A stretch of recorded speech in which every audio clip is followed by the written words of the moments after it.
vous êtes rentré dans un lieu chargé d'histoire. Une histoire qui est vieille de plusieurs siècles. Le château de Chantilly, tout d'abord, c'est une forteresse médiévale. Vous êtes arrivé, vous avez vu le musée Condé, mais finalement c'est un château relativement récent qui a été reconstruit sur les fondations d'une ancienne forteresse érigée en 1386 à Fontainebleau. Elle avait été érigée pour protéger la route qui menait jusque Paris. Et elle va appartenir à différentes familles, toutes plus importantes les unes que les autres, des familles qui sont proches du pouvoir. Alors, ce sont par exemple les Montmorency, qui vont hériter du château de Chantilly au XVIe siècle.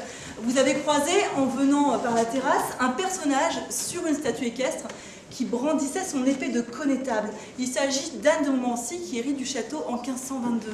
Il va faire construire, à côté de la grande forteresse, un petit palais dans le style première Renaissance par Jean Bulan. Et donc la grande et massive forteresse et le petit palais Renaissance vont se côtoyer pendant plusieurs siècles. Les Montmorency vont rester près d'une centaine d'années à Chantilly. Bon, ils seraient restés plus longtemps si l'histoire n'avait pas décidé autrement, puisque le dernier Montmorency se fait décapiter. Il a participé à une fronde contre Louis XIII. Donc on va l'exécuter et le domaine revient entre les mains de sa jeune sœur, Charlotte Marguerite de Montmorency. C'est une jeune fille d'une quinzaine d'années, blonde aux yeux bleus avec un teint de porcelaine. Elle va séduire tous les hommes du royaume, et notamment le vert galant Henri IV. Quand il pose les yeux sur elle, il devient outré de mademoiselle de Montmorency et il va tout faire pour la séduire. Ça va se jouer ici, à Chantilly.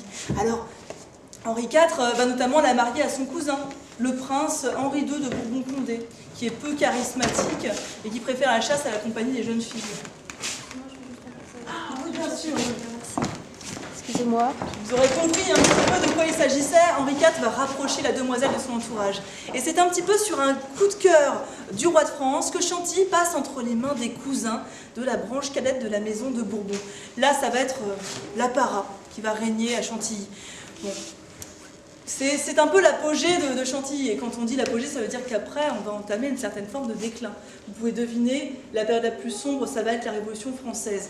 Là, Chantilly va être défigurée, puisqu'on va se servir de la grande forteresse comme d'une carrière de pierre, et on va la démonter pierre par pierre jusqu'au niveau des fondations. Les Bourbon-Condé retrouvent ce qui reste